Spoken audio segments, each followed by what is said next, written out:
Do you own or are thinking of purchasing a few acres of land and starting an agricultural enterprise? If so, the Living on a Few Acres program might be the right educational program for you. Hi, my name is Tim Wilson, and I'm the UF-IPIS Extension St. Johns County Director and Production Agricultural Agent. The Living on a Few Acres program is designed to provide an introductory, brief, 45-minute to 1 hour educational program on a number of agricultural topics. Some of these topics will include beef cattle management, pond management, sheep and goat production, peaches, muscadine grapes, and we'll even cover the Florida cottage food industry laws. Each program will be taught by UF-IPIS Extension agents, many of whom are part of the Central Florida Livestock Agents Group. I hope you enjoy this program and plan to attend more in the future. Welcome to our tonight's program. This is our Living on a Few Acres program, Basic Equine Management. We appreciate you guys signing on with us for our webinar tonight. We'll have a few more folks joining us. If you have questions, be sure to put those in the chat box. My name is Tim Wilson. I'm the St. Johns County Extension Director, and I'm also the Production Agriculture Agent. Our speaker tonight will be Caitlin Bainham. She is our Marion County livestock agent. She has a background in equine production. I think it's going to be extremely beneficial to this program. Many of you guys already know her, but for you guys that don't, I think you're going to be real pleased to get to hear her presentation tonight. So I know that this virtual learning is new for everybody. So I'd much prefer to be in a room physically able to see you and talk to you. But we're going to try this since this is our only option right now. So my name is Caitlin Bainham. I'm the Marion County Livestock Agent, and we're home to horse capital of the world. So lots of horses there. Before all of this started, I was on a horse farm almost every single day, which is a dream for me. Horses are my number one pride and joy in my personal life. So that resonates with me, as I'm sure it does many of you. So I'll try to interject some of my personal management tips as we go through this. I'm going to go ahead and share my screen for my presentation. And I think the way that I'm going to do the chat, if you guys don't mind, I saw Mary already had a question in there. I'm going to try to breeze through this. I think I have about 50 minutes. And then we'll hit the questions at the end. I think that'll be a little bit of a more organized way to do it. Okay, so living on a few acres and managing equine. Probably one of the toughest livestock species to manage on a few acres. So we'll see what we can get done. So these are kind of the high points of what I'm going to cover. A little bit on pasture, nutrition, equine health and first aid, and then some management tips, again, that I follow on my personal farm and that I found really effective. So the other thing I want to mention to everybody is that this is going to be kind of a 10,000 foot view of all of these topics, because each of these could take an hour presentation in their own. So I'm really kind of breezing through, and I'm going to go quick. But I want to make sure I get you guys some good information, and then we'll talk at the end if you want some more advanced information, how you can get that. I can get my computer to cooperate here.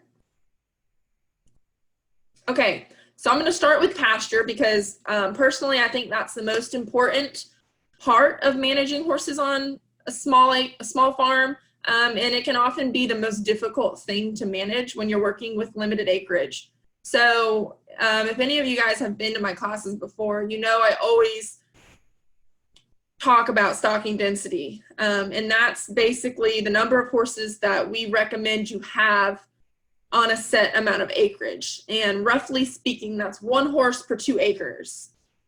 You start to get more than that, you're automatically going to limit yourself as far as the amount of grass you're ever going to be able to produce in a given area.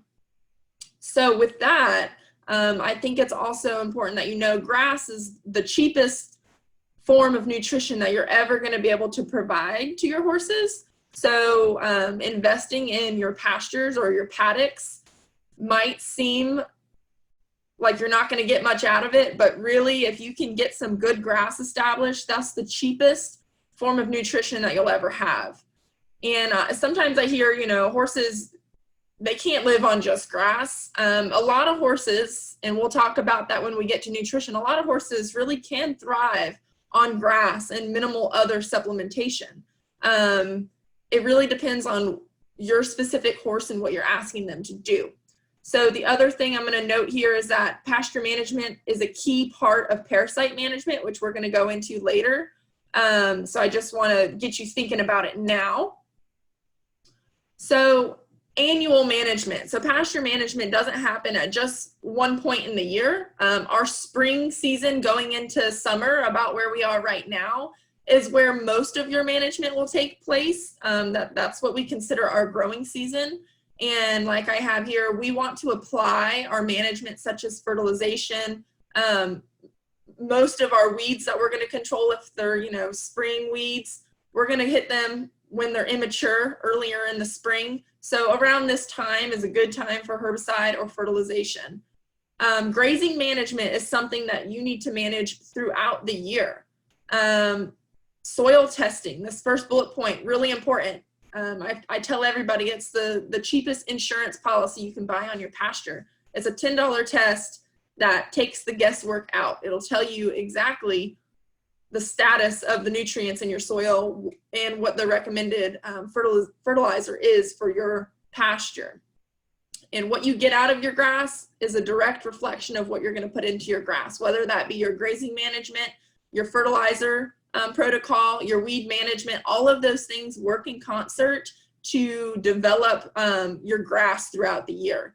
And I have over here on the right, and I know you probably can't see the small print, but it's just a little blurb out of a blog that I wrote about annual management, and it kind of goes through the year, month to month, the different things that you need to be aware of, depending where we are on the timeline, what you should be looking at. So I'm sure we'll share this presentation with you after the class today. So you'll have a link to the blog and you can poke around in there and you can pull up this annual management chart that I think will be of great help to you.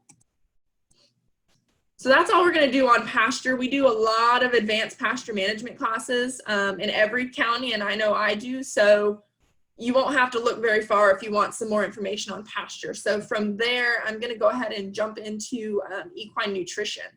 So I have a couple of things first off here.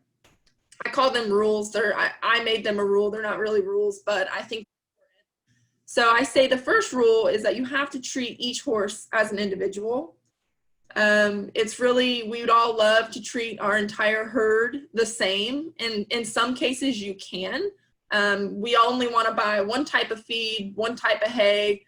That would make our life so simple. But as a lot of you know, you often get into different regiments with different horses because they have different needs, depending on a few factors that we're going to talk about.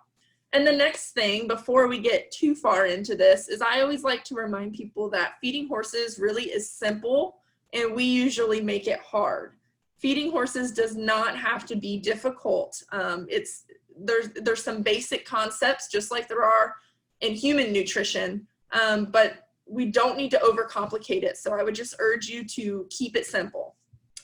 So first, you need to identify what your horse needs. And we already talked about different horses are going to need different things. And how do you know what your horse needs? I mean, really, it's like trying to apply fertilizer to your pasture without the soil test. It's truly a shot in the dark. Your average Joe trying to figure out what my horse needs. But if you go down to the feed store, they'll sell you something, I promise you. But how do you know exactly what your horse needs?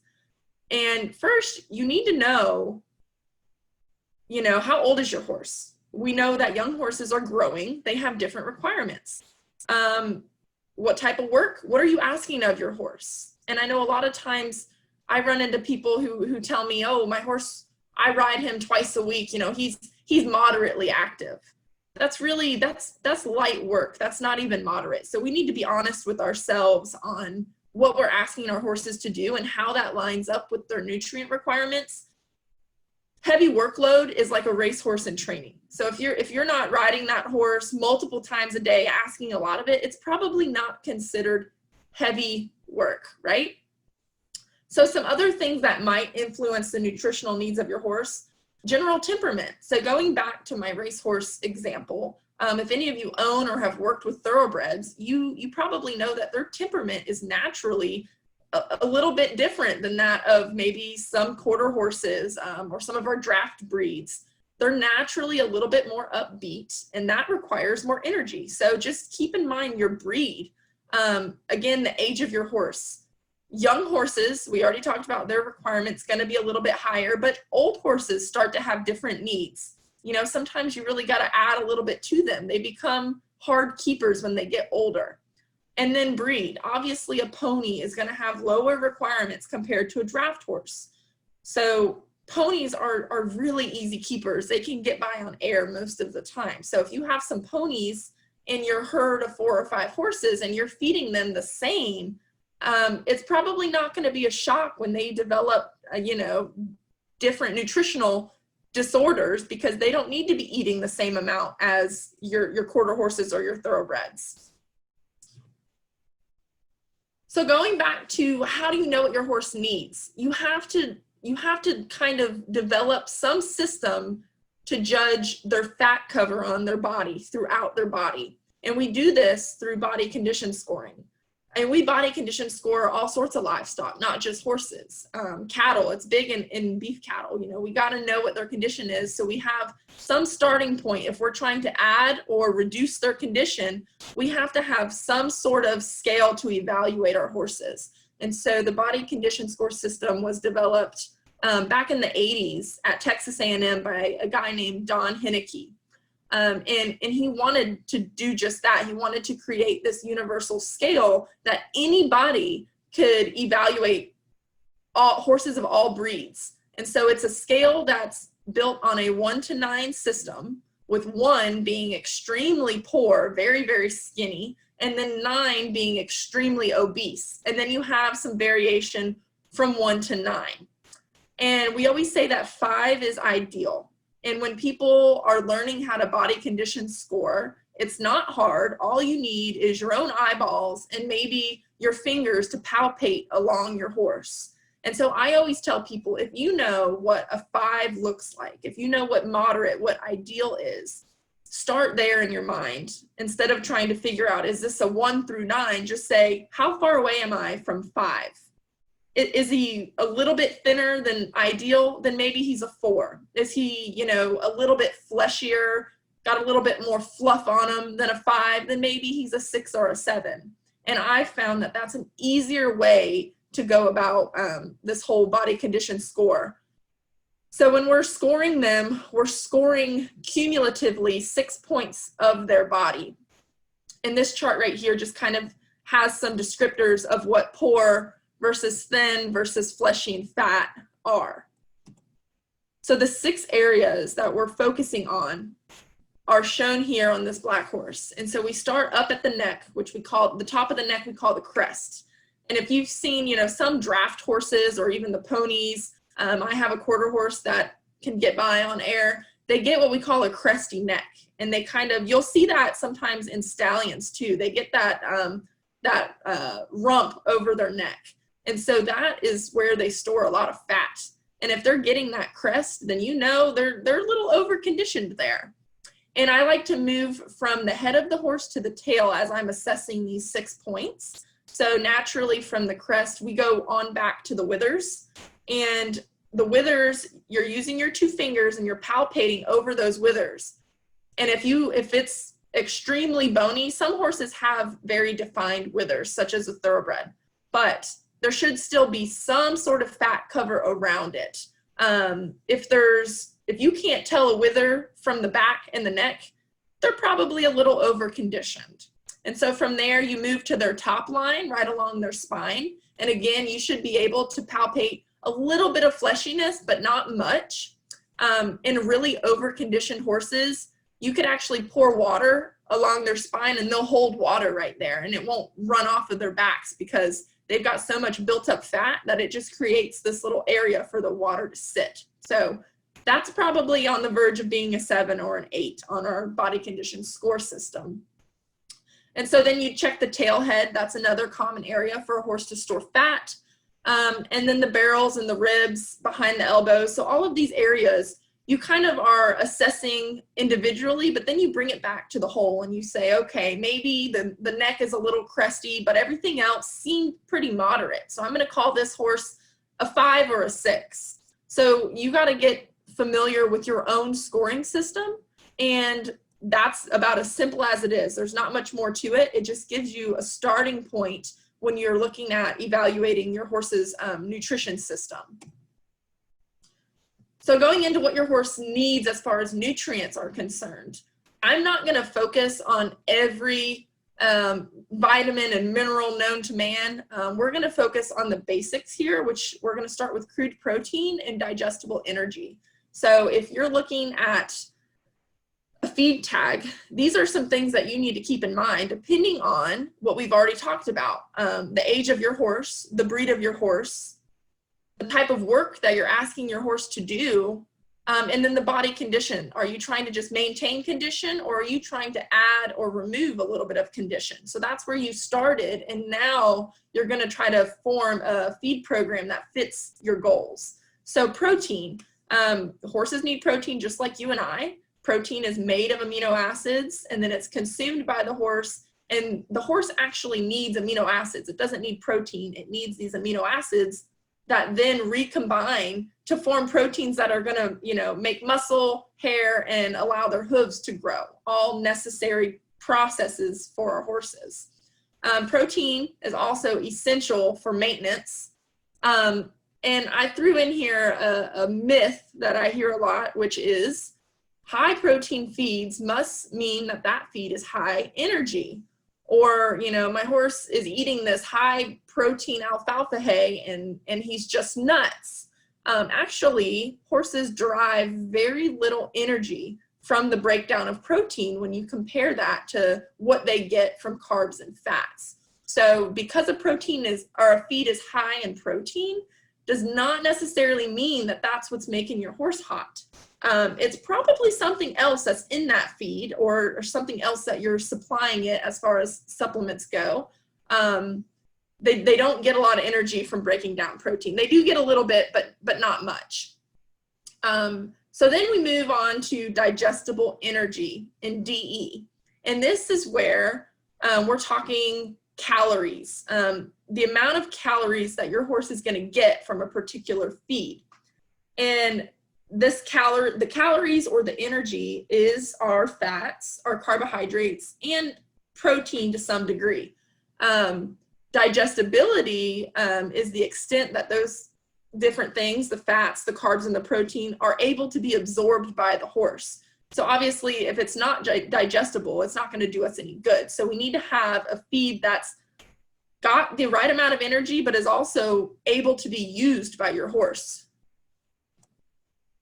So here's a chart that's just really simple. And of course, there's ranges in all of this, but I tried to outline some different animal categories from maintenance to growing horses, pregnant mares going through gestation, when they're lactating and in training, and what they need as far as digestible energy and crude protein is concerned. So obviously our mares that are lactating, they're putting out a lot of energy to try to maintain their own needs first, and now they're also trying to produce enough milk to maintain this other being. So they need a lot of energy because they're putting out a lot of energy. Horses in training, and that's heavy work. That's our race horses that are not just getting ridden a few times a week. I mean, it's every day. They're working really hard. They have extremely high needs. But look at your maintenance horses. And I would really urge you to think about, what are you really asking of your horse? Because I have horses that I would consider performance horses that really aren't doing very much right now. I do ride them 2 or 3 times a week, but I mean, it's for 20, maybe 30 minutes. And we're doing some long trotting. I mean, I'm really not asking them that much. So I would consider them at maintenance. So I don't need to fool myself and say that they're in training and be feeding them at these extremely high levels that is going to get really expensive for me when I don't need to. So some basics on feeding that I want everybody to be aware of. First and foremost, feed companies, they spend big money on research to have different products that are really well formulated to meet your horse's needs when you feed it at the recommended rate. And this is another one that I run into all the time when I'm helping people. You know, they say, my horse is a really easy keeper. I just feed them, you know, a cup's worth of this feed. But if you read the feed tag, the label on that feed, and it says you need to be feeding a half a pound per 100 pounds of body weight, then you're underfeeding that feed by quite a lot. And what you think your horse is getting as far as protein and energy, and the big one being the vitamins, the minerals, they're not getting. You might not be meeting their needs because you're feeding well below the recommended label rate of that feed. So you always feed based on your horse's weight. And if you don't have access to a livestock scale, which most of us probably don't, then you probably are wondering, how in the world are you going to know how much your horse weighs? And so I've given you here a simple calculation that can get you pretty close to how much your horse weighs. And on the right-hand side, I inserted a picture of a tailor's tape, just a simple tailor's tape that maybe you have at home. And that's the one tool that you need, and a little bit of math, and you can get pretty darn close to how much your horse weighs by measuring their heart girth around their girth area twice. And then you times that by their body length, and you divide it by this magical number of 330. And it will get you pretty close. And I'll tell you, I've gotten pretty close on my personal horses as compared to putting them on an actual scale. So I've been able to see it in action. It's not going to be perfect, but as far as feeding to the label rate, it'll get you there. So that's the first thing that you should know. The second point, and this goes back to what we started this presentation with, which is pasture management is key. We like our horses to be forage fed and grain finished. And in a lot of instances, this gets flipped around, and people are grain feeding their horses and they're getting a little bit of forage on the side. And anatomically, that's really not how horses are designed to eat. They're designed to eat roughage throughout the day, and they're designed to consume at least 1 to 2% of their body weight in forage. So that's 10 to 20 pounds in forage. And I think if you're letting your horse graze all day, if you have the beauty to let them, you know, be out 24 hours a day and graze nice grass, they'll consume up to 3% of their body weight. So they don't necessarily need that much, but they'll consume it. Weigh your feed. How do you know what 1 or 2% of forage is? A flake of coastal Bermuda grass hay compared to a denser flake of alfalfa is going to weigh a lot differently. So it's really important to weigh your feed. A simple kitchen scale will go really, really far in the equine world. And the same goes for when we're talking about feeding grain. How do you know what 1 scoop is or 1 coffee can is? We use all of these recycled materials, which is great, but we don't know exactly how much that is. And a pelleted feed compared to some textured feed might be a lot different. So we still might not be feeding at the recommended rate. So getting yourself a kitchen scale and weighing out your hays and your grains is going to be a really good place for you to start. And when we are feeding grain, because you got to feed grain sometimes. I'm not anti-grain by any means. I'm just trying to draw the importance of forage in your horse's diet. But when you're feeding grain, going back to the anatomy of the digestive system of the horse, their actual stomach is really small. It can only hold about 4 pounds. So in this grand scheme of their digestive system, it's less than 10%. And that's why feeding them these huge grain meals they're not meant for that. It's not good for them. They need small, frequent meals. Actually, their stomach is about 2 pounds in capacity, and the 4 pounds here is about the maximum that you need to be feeding them as far as grains or anything is concerned at a time. When you overfeed grains in one meal, it passes really quickly through the stomach and the small intestine. And then it goes straight to the hind gut. And when it gets back there and we have all this high starch and high sugar, it starts to upset the natural microbes and bacteria that exist in your horse's hind gut. And that can lead to things like colic. That's what can cause your horse to have ulcers. And it can lead to a bunch of different things like laminitis down the road. So it's important, if you're going to feed grain, definitely do it, but do it in small, frequent meals. And remember just how small that their stomach actually is. I didn't want to leave minerals and salt out. We talked about the basics of feeding grain and hay, but minerals and salt, obviously very important. And as I mentioned earlier, if you're feeding to the recommended rate on whatever bag of feed is of your choice, you're probably going to be meeting most horses' mineral needs. Salt is always a good thing to give your horse free choice or add on top of their feed. I get a lot of questions about putting out those big red trace mineral blocks or the salt blocks. And the story on those is that the trace mineral blocks that are red are usually 97 to 98% salt. So they have very little minerals actually in them. So you're getting your horse some salt, which is great, but you're probably not giving them the minerals that you think you are.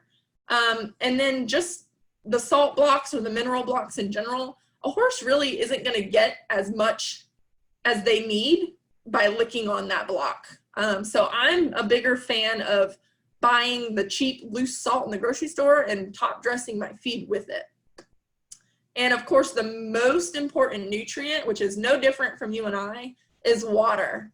And water is something that you have to watch, because a lot of times things get blamed in the equine health world for, you know, something like colic. They say, oh, it was this hay or it was that caused my horse to colic. And a lot of times that horse is a really poor drinker, and that digestive system has got to have liquid constantly moving things through there. And when that gets disrupted, then things become impacted. So a lot of the time water can be a main culprit of some of these digestive disorders such as colic. So knowing the normal of your horse, you know if your horse is a good drinker or not. And if your horse isn't a good drinker, we're going to talk about some ways that you can kind of incorporate water in their diets. So next we're going to talk about equine first aid. Vaccines, a huge, huge one. And before we get into any of the first aids, I'm going to make this point here, and I think I make it again a few slides later. A vet-client relationship. That's important for any animal. If you don't have a vet-client relationship, I urge you to get one. Figure out who the large animal veterinarians are in your area. Reach out to them. Let them know who you are. Have them out to do your annual work. Get that relationship started, because you don't want to be starting that relationship when you have an emergency. I can tell you, you call a vet that you've never seen or talked to before at 2 o'clock in the morning to come out to take care of, a colic or something. They're not going to be as quick to jump out of bed if they don't know who you are. So it's really important that you establish this vet to client relationship. So when we're talking about vaccines, annually, the core vaccinations for horses in our area are our Eastern, Western, and Venezuelan equine encephalitis.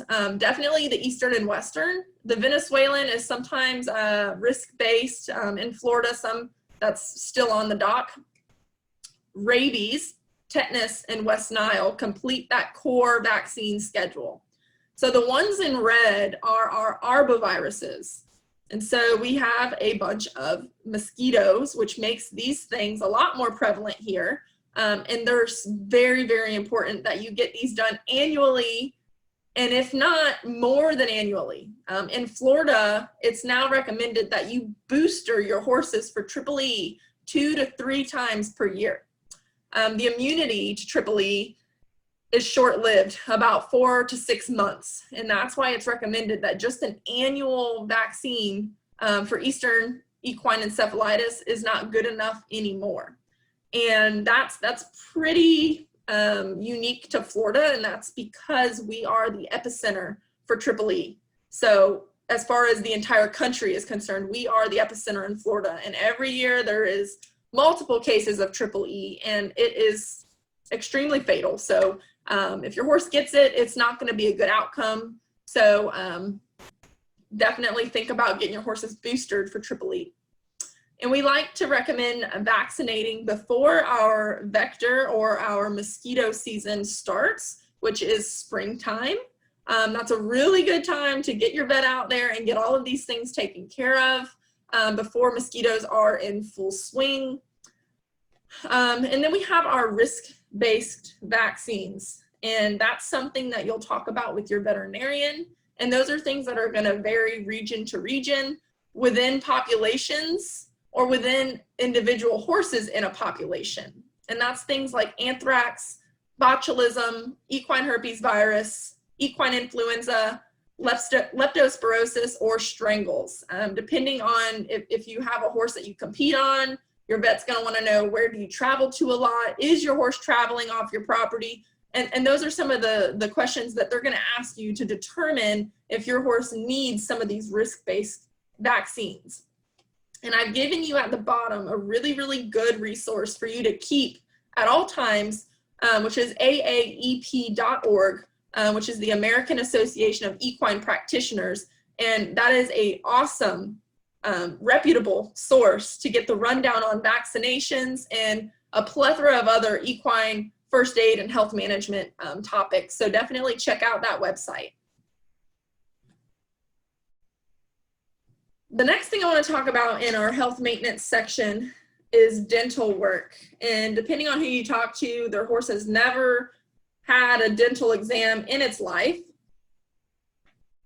And other people probably go overboard on the dental work. So this quote, I don't know who first came up with it, but I always heard it from my mom. She always told me, if you take care of your feet and your teeth, then they'll take care of you. And sometimes those are things that go by the wayside. We don't think about them all the time until they bother you, and then you're thinking about it.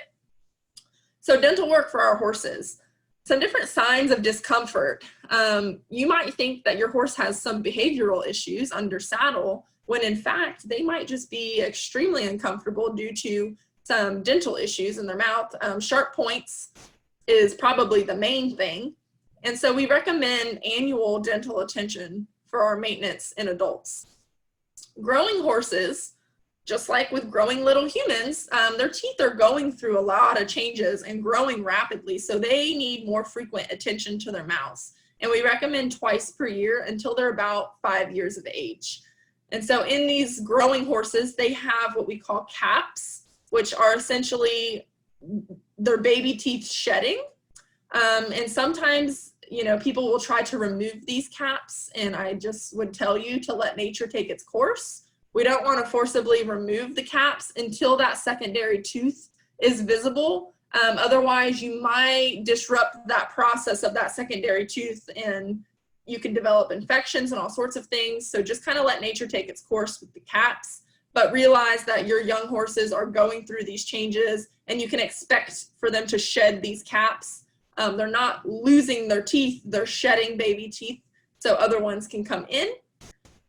You guys are probably familiar with wolf teeth, and those are what we consider the first premolars. Some horses actually never develop them, and some horses have them and the owners never have them removed and they don't have any issues. But most of the time they are removed because they can begin to cause irritation with a bit. And then canines. Canines are definitely more common in males, and they will erupt between 4 and 6 years of age. So you can get those removed as well if they come in. And then again, the other part of that quote is no hoof, no horse. If you're in the horse industry, you know that this is a fact. This is the number one thing for me. And when I'm looking at a horse to maybe buy or try out, I look at their feet first thing. And if they don't check out, I've been down that road. I know what it costs to upkeep different hoof issues, and I don't want any part of it. So let's think about what each hoof is responsible for. If you have a 1,000-pound horse, essentially each hoof is responsible for holding up a quarter of that weight. So when you think about that, you know, we don't want an extremely large in-body horse with these small feet, which is what happens through genetics sometimes. These horses are bred, you know, through and through, and they end up with these feet that have extremely small surface areas compared to their body. And over time, they typically develop extreme lameness. So keep in mind the surface area of those hooves compared to that overall horse. It should make sense. And you'll know, you can tell when a horse just looks like they're walking on pegs. So genetics, this is what I consider a non-negotiable. That's not something you're going to change. What you see is what you get in genetics. So you know, if you're looking at, you know, some of these maybe impressive bred horses are notorious for having these small feet. Now, the environment is something I consider semi-negotiable. We know we have horses in Florida. We're going to go through our rainy seasons and we're going to go through our dry seasons. And both can wreak havoc on a horse's hoof. The hoof needs both water and dry conditions. I mean, that's natural. You know, you need to have that water. But when we get constant rain showers every afternoon and your horse is out in that, that can really ruin some of these structures in your hoof. So that's something that's somewhat in our control, though. If we can get them in a barn for part of the time or keep them up at night when the dew is out, you know, we can control some of that. And then nutrition, I consider very negotiable. That is in our control. We can directly control what we're feeding our horses, which have been shown to have a direct correlation to hoof growth. So, you know, sometimes a horse that's deprived of essential nutrition when they're very young, they will show that in their hooves and they will never get rid of those signs. You can see different markings on their hoof wall on the outside. And a lot of that is attributable to poor nutrition when they were growing. And so something like that, you're never going to get rid of. So be mindful of that when your horses are young. So hoof care every 4 to 6 weeks. Shoes, it's a toss-up. I'm not against them. Some horses definitely need them. And then the other thing I want to mention here, there's a myth that white hooves are weaker. White hooves are not weaker. That's just simply the pigmentation, and it's simply a mineral concentration in your hooves that determine the strength, not the color of the hooves. All right, so we're going to roll through here pretty quick. So the next thing we're going to talk about is parasite control. And this is something that also has a lot of opinions around it. So we're going to try to get to the bottom of what the science says. So best strategy for managing parasites. For a long time, it was thought that we need to rotate these deworming products and we need to do it every couple of months. And now we realize that that's actually not the best way to do it. Instead, we should be identifying those horses in our herd that are high shedders. And so a shedder is a horse that is, through manure, they're excreting these parasites and spreading them onto the pasture at a much higher rate than other horses in your herd. And so to determine these high shedders, you can send in a sample of your horse's manure and your vet can do a fecal egg count. And this will tell you just, you know, who your high shedders are in your herd, and that'll help you determine a treatment plan. Small strongyles and tapeworms are the most prevalent in adult horses today. Many years ago, it was the large strongyles, which is why rotating products seem to work best for that particular parasite. But now we have a different issue in parasites in horses, and that strategy does not work. So 15% of your herd is going to shed 80% of your parasite load. And that's why it's extremely important to identify who those high shedders are, because you might not need to treat every single horse with the exact same parasite control throughout the year. If you can get your high shedders under control, then maybe just an annual treatment on your other horses that are not high shedders is going to be sufficient. We always recommend that you treat young horses as high shedders until they're about a year old. And that's because they have other parasites outside of the two I mentioned for adult horses. Pasture management will definitely lower the parasite ingestion. If you're managing grazing, that's the most effective way to lower parasite ingestion. If you let them overgraze that pasture, they're going to get down to where those parasites like to live, which is closer to the soil surface. And then a few products here for you to keep in mind. Ivermectin is the most effective against these small strongyles in adults. So we recommend this treatment annually for adult horses. And you don't necessarily need to be rotating products. You know, this is what we have for now. In the future, as we start to see some resistance issues, I'm sure we're going to have to figure something out. But that's why we recommend you do the fecal egg count, so you're not overdosing your horses and going to render that product ineffective sooner than it needs to be. Praziquantel is something that protects our horses against tapeworms. And we recommend this annually. You don't need to do it more than once, but at least once a year, you need to protect your adult horses against tapeworms. That's going to be your Zamectrin Gold or your Quest Plus. And then if you have foals, roundworms is a big issue. And so fenbendazole is going to protect them against roundworms. And we would actually suggest that you do this monthly for the first year. So that might seem like you're overdosing them, but for foals, roundworms can cause a heck of a lot of issues. So we recommend for the entire first year that they're getting treatment. And then of course, our parasites kind of come to life in the spring after they've overwintered. And so spring deworming is usually the best time to do this maintenance. First aid. So I'm not sure if you guys are familiar with TPR, but that's what our vital signs are: temperature, pulse, and respiration. So I've listed here for you the normal range for adult horses and foals. So our temperature, 99 to 101. Our pulse should be 28 to 44 breaths per minute. And then our respiration is 10 to 24 breaths per minute. And this is something that is super vital, that you know your individual horse. Don't just take their temperature, their pulse, or their respiration when they're sick. You need to be doing this regularly, so that way, you know, you might have a horse that tends to have a higher pulse just naturally. And so if you don't ever take their pulse and then they have a pulse that's, you know, 60, you might start to freak out. But when in actuality, if under normal circumstances, they're around that 44 range, then yeah, it's a little bit higher, but it's not as extreme as maybe you thought. So I always encourage people to get out there and take these simple vital signs on their horses in a regular pattern. So that way you're kind of quick on the move and you know if something's outside of their normal range. Another vital sign, I guess you could say, is checking your horse's mucous membranes. And this is most commonly done through the gums. They should be moist and pink.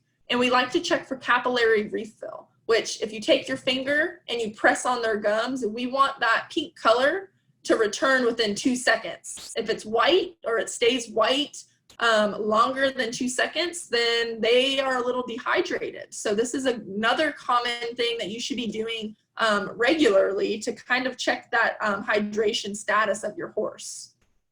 So know what's normal so you can detect abnormalities. And these things right here are things that is going to really help your vet out. So if you have an emergency, go ahead and do the things that are on this slide so you can kind of give your vet a simple report that you were able to do from home before they get out there. So first aid kits, this is kind of a running list as I was putting this presentation together. Again, vet-client relationship, I'll reiterate it. But you can always have some sort of a first aid kit or some inventory on hand in your barn, in your horse trailer, in your house, what have you. A couple of things I want to point out about emergencies. You should not try to take care of everything at home. Yes, vets are expensive, but there's things that only they can do because they are extremely skilled. A couple of things that you should never mess around with or try to wait. Eyes. And this is kind of a sneaky one because, you know, your horse might have a runny eye and you're just going to let it go for a while. Eyes can become a severe issue within hours. So I do not mess around with eyes. That is a vet call the moment I spot it. Extreme loss of blood, obviously, if your horse is colicking, Again, people tend to wait too long on the colic. A vet is definitely appreciative. Just call them, keep them in the loop, you know, tell them what their TPR is, keep taking their temperature. It doesn't mean that your vet needs to come out immediately for a colic, but they should be aware of it. So when you call them at 3 a.m., they knew that there was a potential for that. And then I've listed here some basic things that you might want to have in a first aid kit. Again, you probably have 5 more things that you could add to it. But a thermometer and a stethoscope, the top 2 are really important because they're going to help you take those vital signs that are going to indicate the overall health of your horse. So I'm going to end with just a few tips, and this is a lot of things that I employ on my personal farm. But we talked about increasing forage in your horse's diet. And if you don't have the space, a lot of us are managing on small acreage. If you're overstocked, then you've got to figure out how to do this in a unique way because it's not going to likely be from the grass that you're going to grow. So hay, obviously. Hay cubes, this is a lifesaver for me. My horses, outside of one horse, my horses get no grain. They get alfalfa cubes soaked. Again, that's adding water. That's vital for their gut. So I like to know that they're getting that water at least once, twice a day. And it's that forage that's going to take them a little bit longer to consume. So they're eating for a longer period of time, which is good for their digestive system. And I can add any supplements I need to. I can add a mineral supplement to that, salt, whatever I need to add can go right into their hay cubes. And it's a cheaper, cost-effective way to get them forage for a meal. So I'm a big fan of hay cubes. Slow feed nets. Some people love them, some people hate them. I'm a fan. I don't always leave my horses. I probably wouldn't leave them overnight with a slow feed net in their stall. I've seen that go south. But just in general, if I'm kind of around, I'll put some slow feed nets up. And again, the point of that is just to get them eating over a longer period of time like they're designed to do without them rushing, because they'll eat a flake of hay in 10 minutes flat. But if it's in a slow feed net, it'll take them triple the time to eat that same flake. Another big one is to use hay that's grown locally. We are spending so much money importing alfalfa, orchard grass, Timothy hay, because we cannot grow those hays here in the Southeast. So we're spending buku bucks, probably getting hays from other areas of the country that isn't even their top cutting, but they're sending it to us for a high price. Your horse, as we already talked about, probably doesn't need those hays. It makes us feel better, but they probably don't need it. And you're paying huge prices for it. So look at some of our Bermuda grass hays that for maintenance horses is going to give them just what they need. If you want something that's a little bit higher in nutrients, look at a perennial peanut. We call that the alfalfa of the South. It doesn't always have the same quality that alfalfa does, but it can get pretty close. So look for locally grown hays to save money. As far as stretching your space out, think about a turnout schedule. Consider your property and what different areas you have to put horses. Do you have a barn? Can they stay in their stalls for part of the day? Can you create a sacrifice paddock? And that's an area that you know you're never going to grow grass there, but you'd rather sacrifice it so your horses can be outside, feel like they're living like a horse, not have to be in a stall, but they're not going to ruin the rest of your pasture. You're going to keep them on this smaller area and maybe put, a roll of hay or some slow feed nets out there so they have something to do, but they're not going to be out there rummaging through your good pasture all day long. And then they get, a set amount of hours on the quote unquote good pasture. So figure out your specific operation. Where can you put horses, or how can you get creative with some temporary fence and create these different areas for yourself so you can implement some sort of a rotational grazing plan. And we didn't really have time to go over manure management, but for small farms, it's a huge issue for some people. And I just urge people to think about it from the start. So Can you set up an area to get a little compost pile going? Can you just stockpile it reasonably? So that means we're not going to put a big pile of manure in the creek or in a sinkhole. That's not environmentally sound. We're going to put it maybe on a little pad of concrete, and maybe we're not going to manage it as intensively as a compost pile, but we're not going to let it get too out of hand. We're going to turn it every once in a while and, you know, have some sort of outsource for that so it doesn't just grow uncontrollably. So if you want to know more about manure management, I teach some classes in that as well. I inserted a little ad here that, again, if you want to know more about any of these things, I have a couple of colleagues that I work with, and we do this horse owners educational workshop. And obviously, normally it's in person, but we're getting ready to record all of the different sessions, and they're going to be virtual. So we fully go into pasture management, manure management. We talk about toxic weeds. We talk about nutrition in depth, more in depth than I was able to go here. We go over equine first aid. We actually show you how to wrap a horse's leg. We do a lot of one-on-one stuff. So that's going to be a much more in-depth look at these different topics that I know I just breezed through for the sake of time tonight.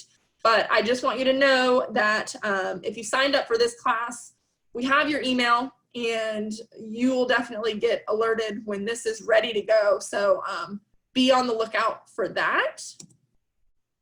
And this is just some pictures. It's a picture of my hay cubes. This middle picture in the blue bucket is a flake of alfalfa, and then in the black bucket is a flake of perennial peanut hay. And these two particular hays were tested, and they were pretty similar in quality. So you're not always getting what you think you're getting when you buy alfalfa. And I can tell you this peanut hay was about $13 a bale compared to about $19 or $20 a bale for the alfalfa. This bottom right-hand picture is something that I use and love, and it's called a bale buddy. And there's other variations of it. And you put it around your big round bales in your pasture, and it keeps them from creating all of that waste. Horses can be really rough on a round bale, and you'll waste 20 to 30% of your bale if you're not careful. So in summary, horses are definitely the best parts of life, I would think. So I'm sure a lot of you think that too. There's an abundance of information out there. So be really careful which opinions you're going to take as facts. Look for the facts. Keep it simple. Ask for help. There's a lot of reliable resources out there. You know, everybody thinks that they're doing it right. And if you find something that works for you, then by all means, don't change it. Don't let somebody talk you into something. Take what works for you and your individual horses and go with it. I have a link here, and we're going to share it in the chat box here in a little bit. But there's a evaluation that we would be ever grateful if you guys would take. It'll help us out knowing kind of how this went, what you guys learned and got out of it. So we'll be sure that you guys get that. So this is just my first plug for our evaluation. And then here I've listed, and you guys will get this presentation, a few resources for you. First of all is our Facebook page for the group that Tim and I work in. It's our Central Florida Livestock Agents group. And so it's a regional group of livestock agents with the University of Florida. And we post all sorts of educational tips, videos. In the times of COVID, we're putting all of our webinars on there. You'll get a link to our YouTube channel there. So I would urge you to like our Facebook page. I've also listed our website, which again will have our recorded lectures. We have a calendar of events, upcoming events. So stay connected to our website. And then specific to horse owners, I included our Extension Horse website, which is a collaboration from a lot of different universities in the country. And they've put together a website of different resources for all sorts of equine topics. So I wanted to make sure that you guys were aware of that. There's just, I can't say enough good things about the Extension Horse website. So if you haven't been, make sure you check it out. And then I put my email address down here at the bottom. If there was something that you want specific help on, reach out. We can get you an answer for sure. I know that you shared a lot of great information that our people will truly benefit from. Guys, I want to let you know I appreciate you guys attending. I put the link that Caitlin was talking about for the survey in the chat box. So if you have a few minutes, it would only take a few minutes to fill that out. It would certainly help us to determine some changes that we can make to help serve you better. That's our goal. I mean, as a county agent, our job is to provide services for our clients and try to help you guys make smart, wise, educational, science-based decisions. But also, I want to give you guys kudos for signing in.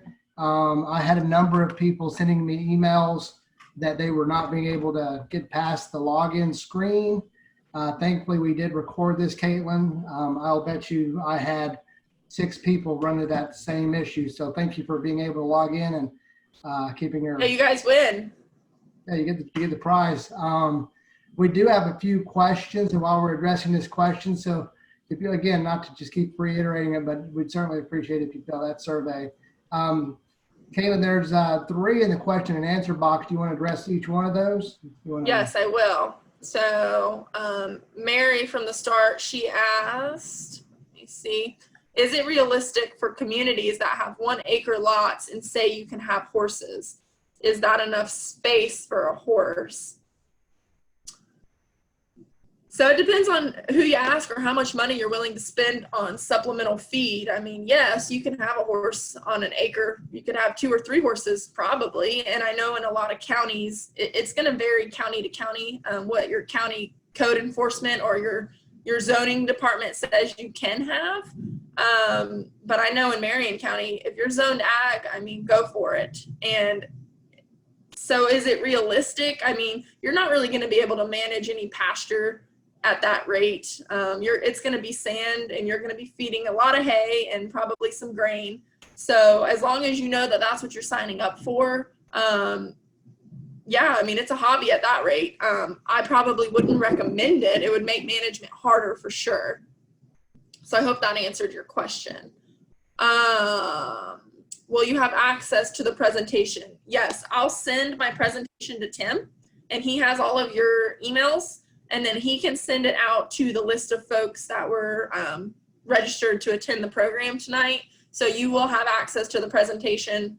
I know it was quick, so you can kind of go back and digest some of the information. And then if it doesn't make sense to you or you have other thoughts or comments, please find me, find wherever you're from. If you're not in Marion County, reach out to your local livestock or ag agent and they can certainly help you. We're here to connect you to resources. So if we don't know the answer, we can certainly find it in a specialist or someone else. All right, well, I don't see anything else specific. So again, thanks Tim for having me. Love talking about horses. So I probably could have talked to you guys for 2 or 3 hours, but nobody would have wanted that. So thank you guys for joining us on a Thursday night and stay tuned for Tim's other Living on a Few Acres courses. He has some really cool ones coming up. And then future equine opportunities that I'm sure we will offer. And now we have your emails, so you should get all of those future updates. So thank you. Let me chime in before we close out here. Sure. The program that Caitlin was talking about, the 3-part program that her and some of her counterparts are putting online. Caitlin, I'm assuming that's a similar one that what you've done over in St. John's before. If you haven't attended that program, it's well worth your time. When she gets that online, I think you'll truly benefit a lot. We do have some other programs coming up on Living on a Few Acres. We're going to work through the glitches of the passwords and so forth, but we do have the cottage food laws presentation that Melanie Thomas is going to present June. It's the 3rd Thursday of every month. We have a program. It'll be the June issue. I believe it's June 16. But I also wanted to point out we're going to have another program for you guys that it's June 18th is the cottage food laws. But for you guys that attended our program on evaluating equine behavior, we had Dr. Carissa Wickens come over to St. Johns County back in the earlier part of the year. did a fantastic job talking about what we would expect to see in our normal equine behavior. We were planning on following that up middle to late part of June on abnormal behavior. And since we've run into the issues of COVID-19, I spoke with her yesterday. We're going to work to try to bring that online. I do have your email addresses. I'll send that out if you guys want to attend. It's a free program. Dr. Wickens will be teaching it. It's sponsored by St. Johns County Horse Council and their efforts to try to get educational programming out to their membership and anyone who's interested in equine activities. But Caitlin, thank you so much. You guys will see some emails from me. Again, I'm sorry your friends call you and say, it didn't work, I couldn't get in. Well, you guys did. Thank you for your efforts and your patience with us. But if there's not any other questions, hang on, let me check the chat one last time. We're good there. The question and answers, we're good there. Thank you again. If you have questions, call me, email me, call Caitlin, email her, or contact your local county agent. We appreciate it. You guys Thanks, Tim. Bye.